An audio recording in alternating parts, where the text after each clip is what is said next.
que si je pose Vn est égal à Sn moins f de n, d'accord, pour n appartenant à n étoiles, eh bien la suite Vn, quand n parcourt n étoiles, est décroissante. Donc, ça ne va pas être très difficile. Je vais calculer, pour montrer qu'une suite est décroissante, et là ça a l'air de s'y prêter pas trop mal, hein, je peux par exemple essayer d'étudier le signe de Vn plus 1 moins Vn. Donc si je regarde Vn plus 1 moins Vn, ça fait S indice n plus 1 moins f de n plus 1 moins S de n moins f de n. Donc je vais regrouper les Sn entre eux. Donc ça fait Sn plus 1 moins Sn moins, entre parenthèses, f de n plus 1 moins f de n. Très bien. Donc je recopie simplement la dernière ligne pour que vous ne soyez pas perdu. Ça me fait donc Vn plus 1 moins Vn qui est égal à Sn plus 1 moins Sn moins f de n plus 1 moins f de n. Alors, Sn plus 1 moins Sn, Sn plus 1 c'est la somme de tous les UK de U1 à UN-1, et Sn c'est la somme de tous les UK de K égale 1 à N. Donc tout se simplifie, sauf le dernier terme, U indice N plus 1. D'accord ? Quant à cette parenthèse, ça me donne intégrale de 1 à N plus 1 de petit f de t dt, moins l'intégrale de 1 à n de petit f de t dt. Bon, évidemment, c'est chal à nouveau, ça me donne l'intégrale de n à n plus 1. Donc ça me donne un plus 1 moins l'intégrale de n à n plus 1 de f de t dt. Et ça, je sais très bien que c'est négatif, puisque ça se déduit de l'encadrement que j'ai calculé tout à l'heure.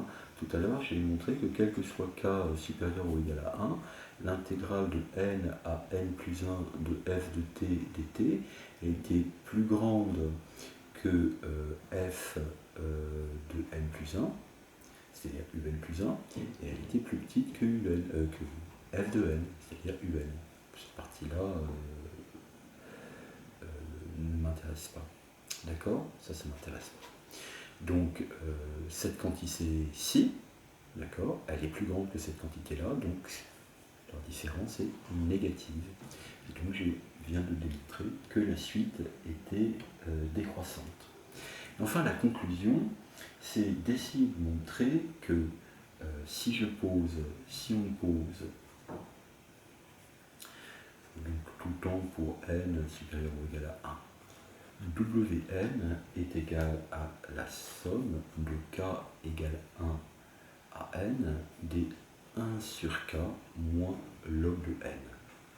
Donc là, on voit qu'on peut se ramener à la situation tout à fait générale qu'on vient d'étudier.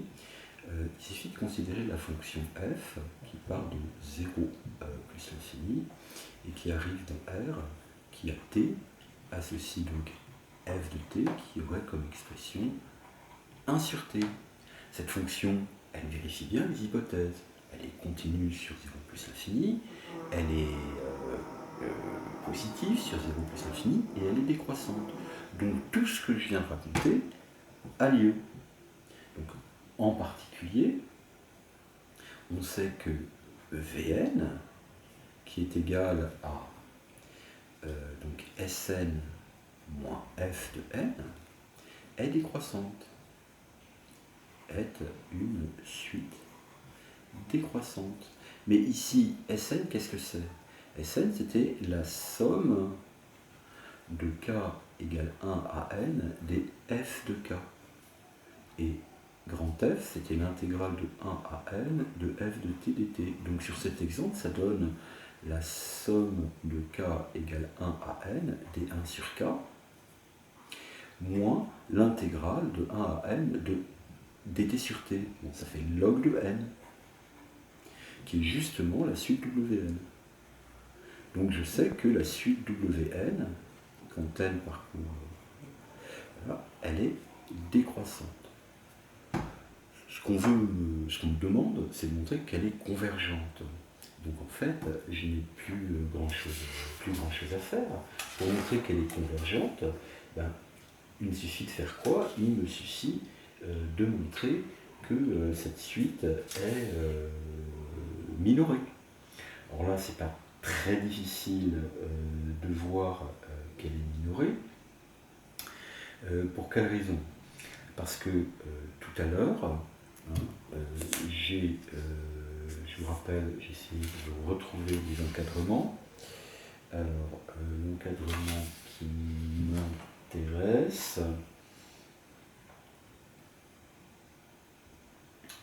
c'est Sn plus petit, qui est plus grand. Alors, on a démontré que Sn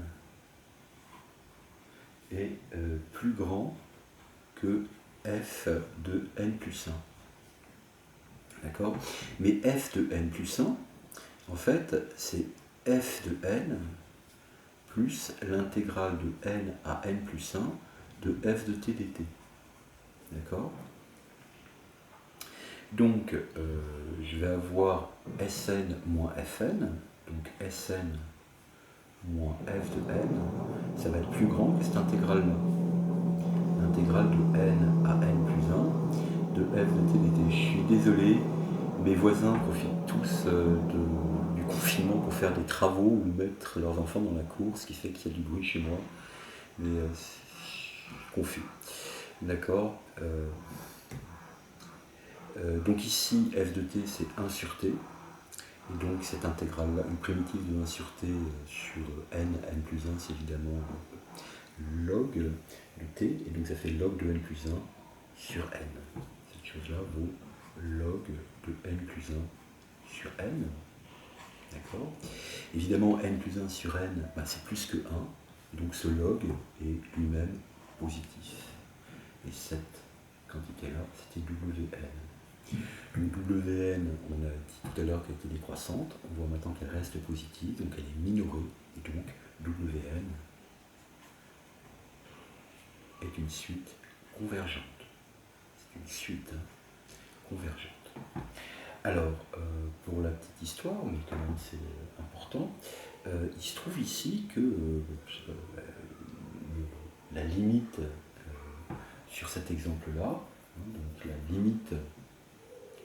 la limite quand n tend vers plus l'infini, donc de somme des 1 sur k moins log de n, la somme valant de 1 à n, ben ça c'est un nombre qu'on note gamma, qui s'appelle la constante de l'air. Bien, donc je reviendrai la semaine prochaine, je mettrai en ligne tous les exercices qui concernent les intégrales impropres. Concernant les séries, il reste 2 exercices, mais qui sont très difficiles, donc je ne les traiterai pas. Vous pourrez, à l'occasion des petites permanences sur le site, là, je ne me rappelle plus de son nom, auquel je vous convie d'assister, vous pourrez poser des questions sur ces 2 derniers exercices au cours de ces petites séances, donc aux différents chargés de TD qui vous prendront en charge.